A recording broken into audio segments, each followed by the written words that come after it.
जय हिंद students, welcome to Anjana's class. बच्चों, आज हम पढ़ेंगे क्लास 9 की बुक बी हाइव से लेसन पैकिंग लेसन का पार्ट 1 हम लास्ट क्लास में पढ़ चुके हैं। आज हम पढ़ेंगे पैकिंग पार्ट 2। इस पार्ट में हम देखेंगे इस लेसन से रिलेटेड कुछ एक्सरसाइज एंड एक्टिविटीज़। तो चलिए बच्चों, हम पढ़ते हैं ये लेसन पैकिंग, और पैकिंग से रिलेटेड कुछ जो एक्टिविटीज़ हैं उनको हम करते हैं। एक्टिविटीज़ करने के लिए हम एक रिकैप लेते हैं लेसन का, और इसके कैरेक्टर से एक बार फिर हम अपना परिचय करते हैं। तो बच्चों, इस लेसन में जो पहला कैरेक्टर है वो है जिम, यानी लेखक जेरोम, और नेक्स्ट कैरेक्टर है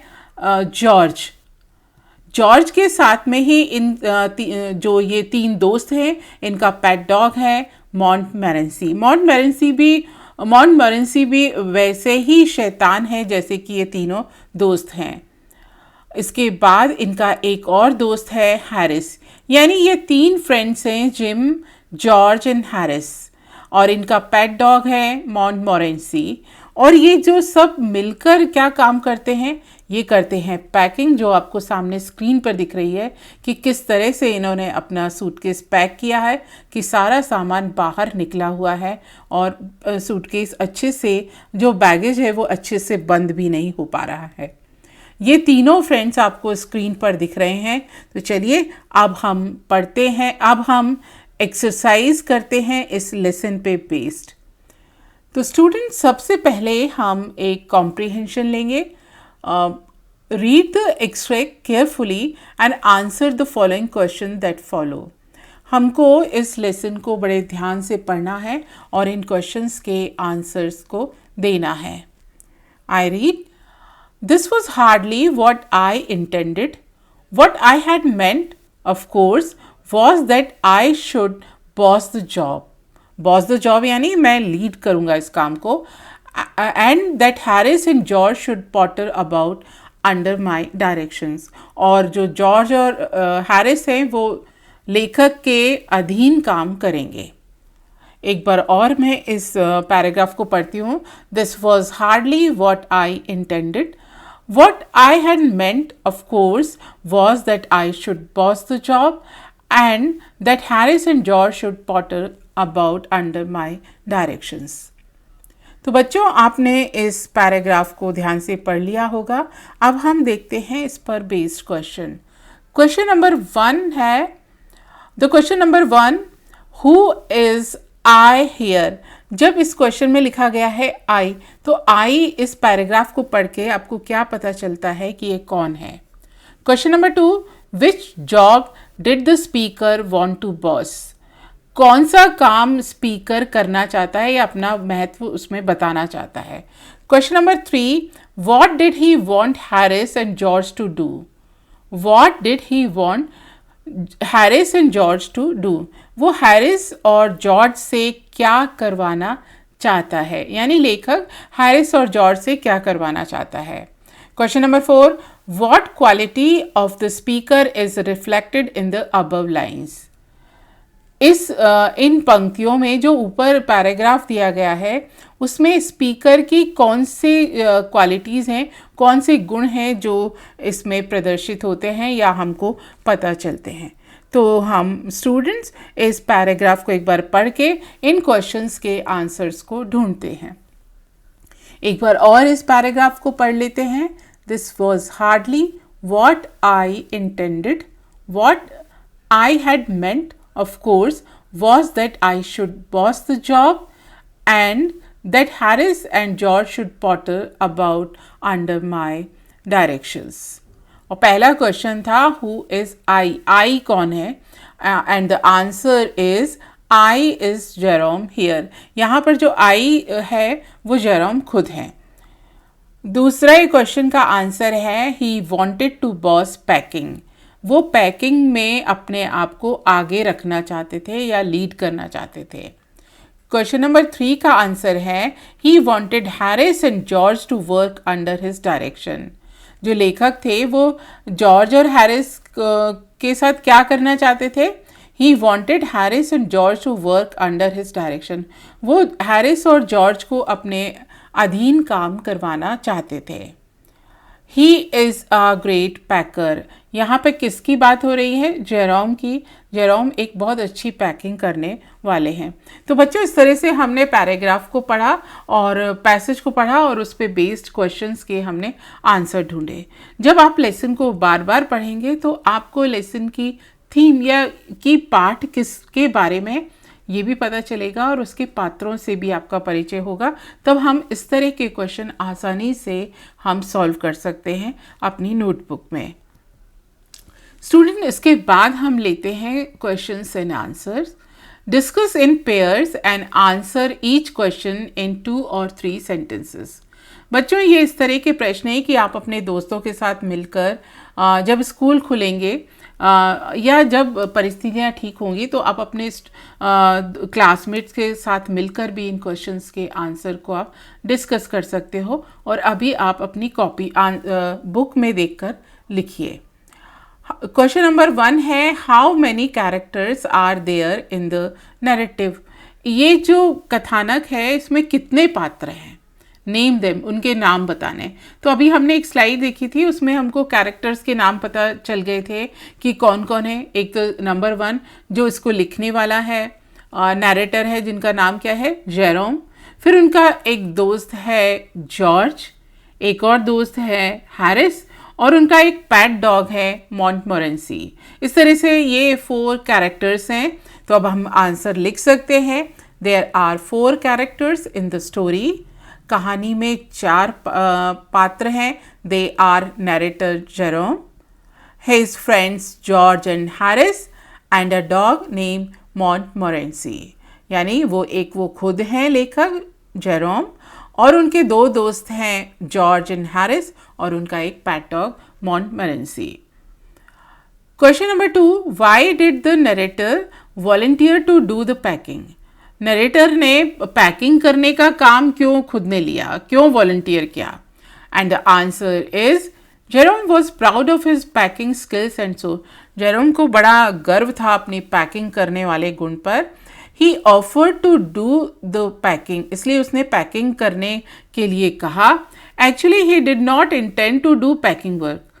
वास्तव में वो खुद पैकिंग नहीं करना चाहता था, but he wanted to supervise his friends, बल्कि वो अपने दोस्तों को काम पर लगाना चाहता था। And direct them to pack the right way, और उनको दिशा निर्देशन देना चाहता था पैकिंग के मामले में। आगे देखते हैं question number 3, what did Harris say after the bag was shut and strapped. Why do you think he waited till then to ask? What did Harris say after the bag was shut and strapped? Harris ने क्या कहा जब bag बंद हो गया था और कस गया था, यानी उसकी स्ट्रैप को कस दिया था। Why do you think he waited till then to ask? आप ऐसा क्यों सोचते हैं कि उसने इतना इंतज़ार क्यों किया पूछने के लिए?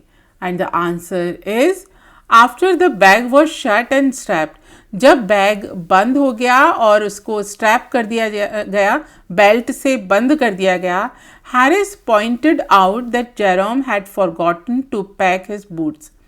तब हैरिस ने जेरोम को याद दिलाया कि वो अपने जूते पैक करना भूल गया है।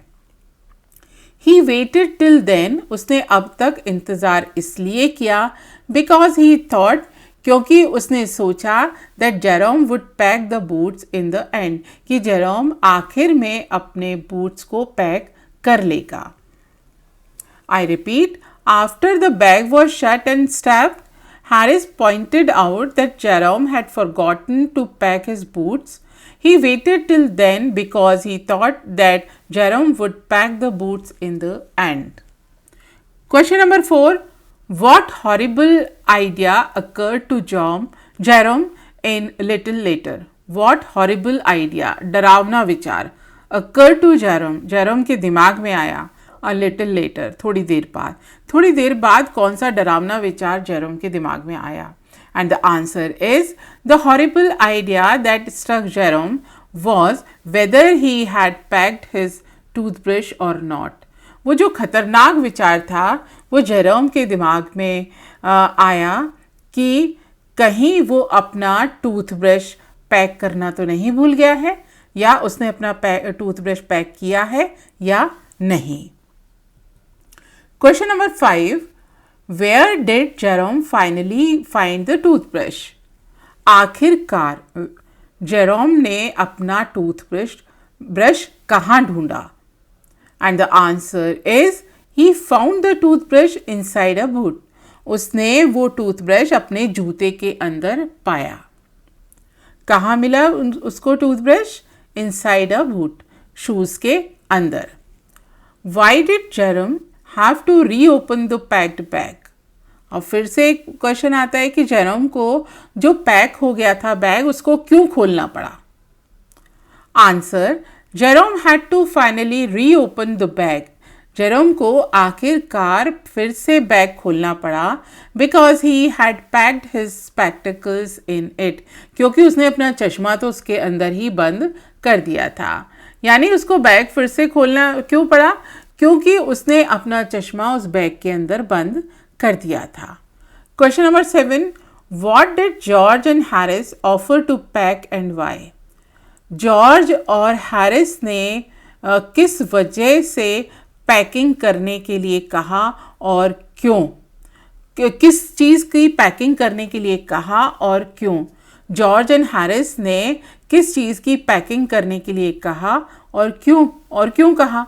Answer is George and Harris offer to pack the food baskets.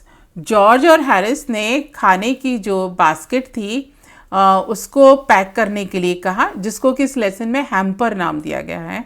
They did so, उन्होंने ऐसा इसलिए किया because they wanted to show that they were better packers than Jerome, क्योंकि वो ये बताना चाहते थे कि वो जेरोम की तुलना में ज़्यादा अच्छी पैकिंग करते हैं। यानी जॉर्ज और हैरिस ने what did George and Harris offer to pack and why? And the answer is George and Harris offer to pack the food baskets. They did so, उन्होंने ऐसा इसलिए किया because they wanted to show, क्योंकि वो ये बताना चाहते थे that they were better packers than Jerome, कि वो जेरोम की तुलना में ज़्यादा अच्छी पैकिंग करते हैं। तो स्टूडेंट्स, ये हमारे शॉर्ट क्वेश्चंस थे जिनको 1 या 2 सेंटेंस में हमें आंसर देना था। अब हम और एक अलग तरह की एक्सरसाइज करते हैं। इसको एक्सरसाइज को करते समय आपको ध्यान रखना पड़ेगा कि आपने इन चीज़ों में से क्या क्या बात इस लेसन में पढ़ी है। तो students, here comes this activity. While packing the hamper, the George and Harris do a number of foolish and funny things. जब जॉर्ज और हैरिस हैम्पर को पैक कर रहे थे, यानी उस टोकरी को पैक कर रहे थे, तो उन्होंने कुछ मज़ेदार चीज़ें की। Tick the statements that are true. अब आपको उन स्टेटमेंट पे निशान लगाना है जो सच हैं। आई रीड नंबर 1, आप अपनी कॉपी में करेक्ट करिए और क्रॉस ऐसे बनाते जाइए। क्या नंबर के आगे एक नंबर के आगे लिखिए, 2 नंबर के आगे कि सही है या गलत है, और फिर आप चेक करेंगे उसको। Number 1, they started with breaking a cup. उन्होंने पैकिंग की शुरुआत कप तोड़कर की। Number 2, they also broke a plate. उन्होंने एक प्लेट भी तोड़ी। Number 3, they squashed a tomato. उन्होंने एक टमाटर को कुचल दिया। They trod on butter. वो बटर के ऊपर उन्होंने पैर रख दिया। They stepped on a banana. उन्होंने बनाना के ऊपर एक पैर रखा। They put things behind them and couldn't find them. उन्होंने कुछ सामान अपने पीछे रख लिया और उसको खोज नहीं पाए। दे स्टेप्ड ऑन थिंग्स। उन्होंने चीज़ों के ऊपर सामान पैर रखा। Number 8, they pack the pictures at the bottom. उन्होंने सबसे नीचे पिक्चर पैक की and put heavy things on top, और सबसे ऊपर भारी चीज़ रख दी। नंबर 9, दे अपसेट ऑलमोस्ट एवरीथिंग। उन्होंने हर चीज़ को गड़बड़ कर दिया। Number 10, they were very good at packing. वो दोनों पैकिंग में बहुत कुशल थे।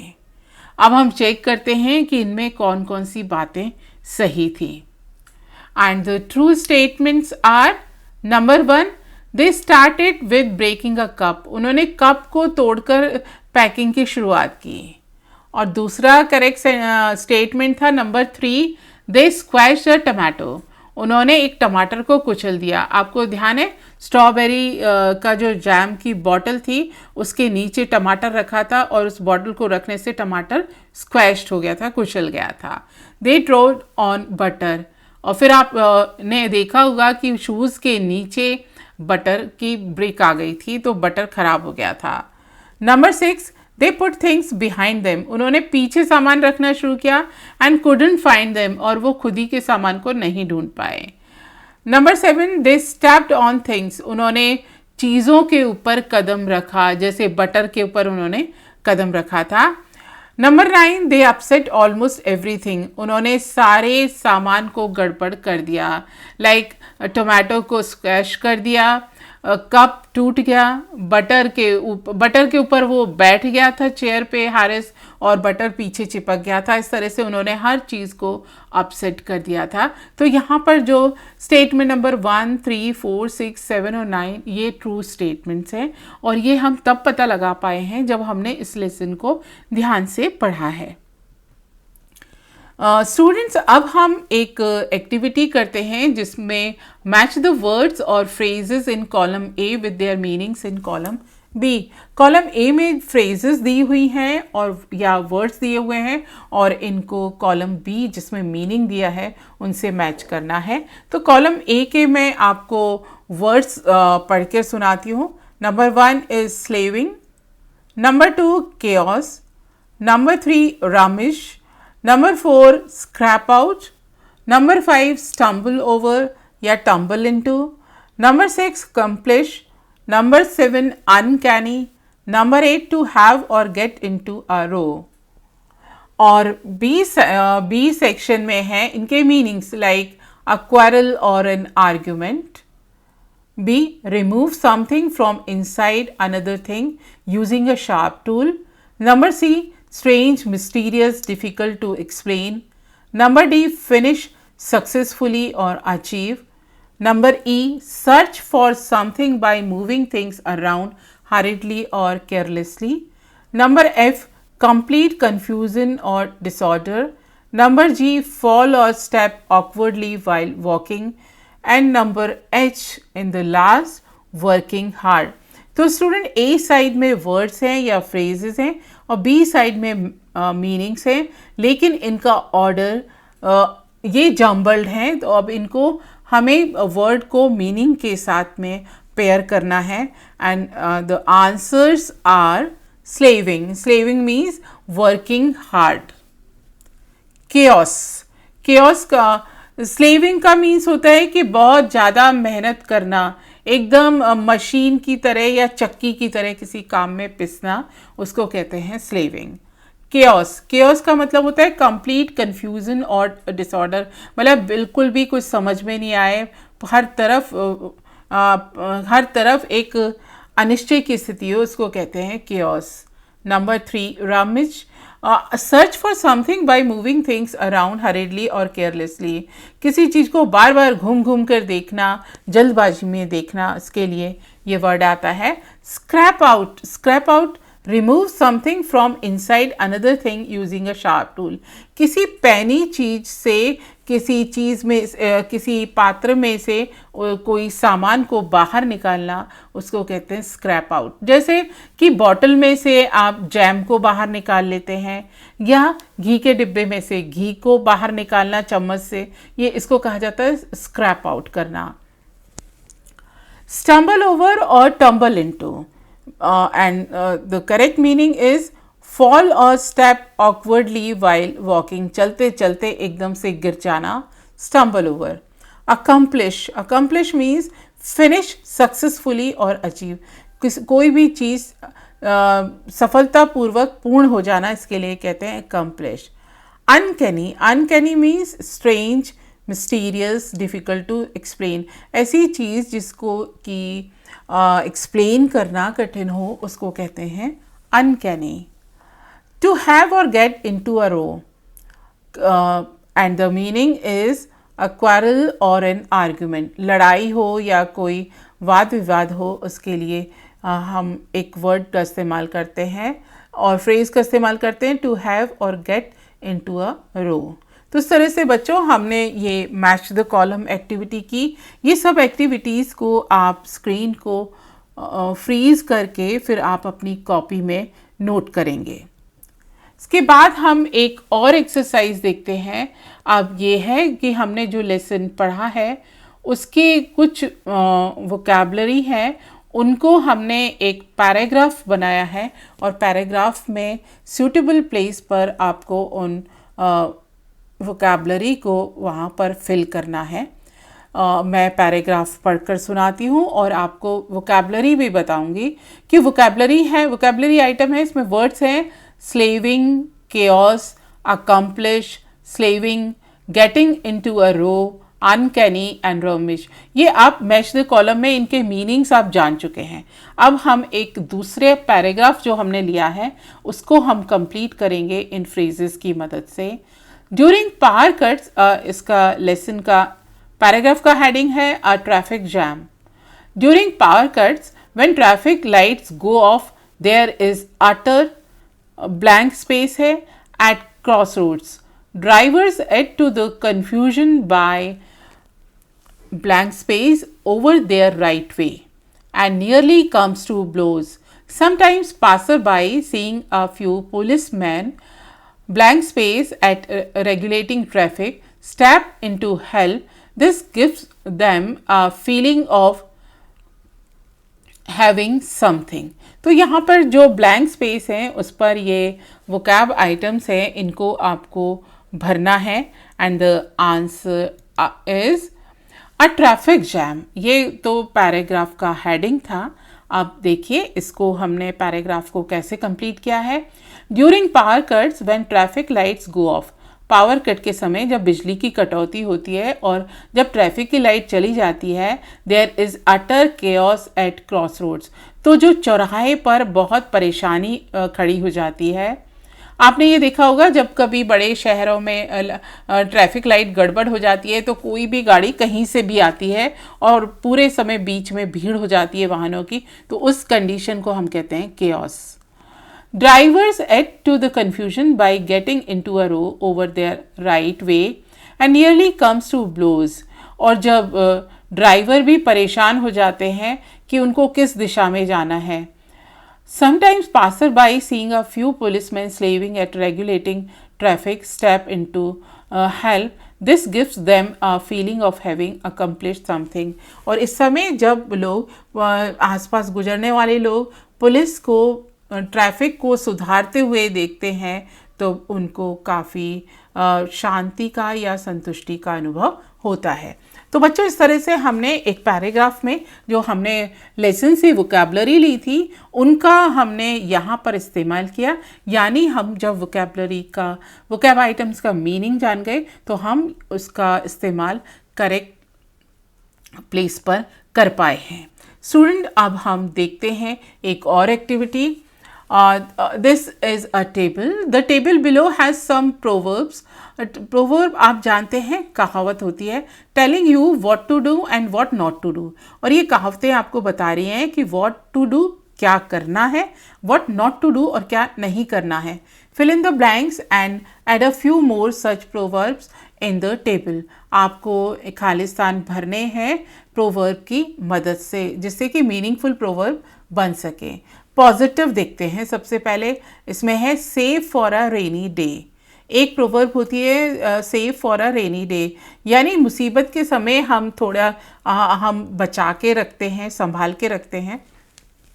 तो ये कहावत है make hay while the sun shines, समय रहते काम कर लेना। नेगेटिव प्रोवर्ब है don't cry over spill milk, यानी जो चीज़ गई उसके बारे में हमको शोक नहीं मनाना है। Don't put the cart before the horse. तो ये दो पॉजिटिव और दो नेगेटिव प्रोवर्ब हैं और इसके बाद ये खालिस्तान दिए गए हैं blank space before you leave, blank space and let live, और इधर नेगेटिव में है blank space a mountain out of molehill, और नंबर 4 है blank space all your eggs in one basket, and the answers are जो हमने शुरू में पॉजिटिव देखी थी दोनों, फर्स्ट एंड सेकंड, इसका थर्ड पार्ट देखते हैं। ब्लैंक स्पेस में आएगा look, look before you leap, आगे बढ़ने से पहले देख लेना, कोई भी काम करने से पहले उसके प्रोज और कॉन्स का पता लगा लेना, look before you leap. Live and let live, जियो और जीने दो, ये पॉजिटिव प्रोवर्ब है जो हमने ब्लैंक स्पेस पे लुक और लिव को भरा है। नेगेटिव है making a mountain out of a molehill, making आएगा खोदा पहाड़ निकली चुया। और number 4, don't put all your eggs in one basket, तो यहाँ ब्लैंक स्पेस में आया डोंट पुट। तो बच्चों इस तरह से हमने ये नेगेटिव और पॉजिटिव प्रोवर्ब से भी हमारा परिचय हुआ। अब आप एक एक्सरसाइज आप ऐसे कर सकते हैं, इन प्रोवर्ब का इस्तेमाल करते हुए आप एक छोटा सा 2 या 3 सेंटेंस का एक पैराग्राफ बनाइए जिसमें कि इस एक किसी प्रोवर्ब का आप इस्तेमाल कर सकें। तो ये आप अपने कॉपी में लिखेंगे, इसे होमवर्क समझिए कि आप इस तरह से एक छोटा सा पैराग्राफ बनाएंगे। तो बच्चों इस तरह से आज हमने सीखा, आज आपके लेसन पैकिंग से पर बेस्ड कुछ एक्सरसाइज हमने सॉल्व की। I hope you liked it this lesson भी आपको पसंद आया होगा और आपको एक्टिविटीज़ भी आसान लगी होगी। थैंक यू वेरी मच बच्चों, थैंक यू।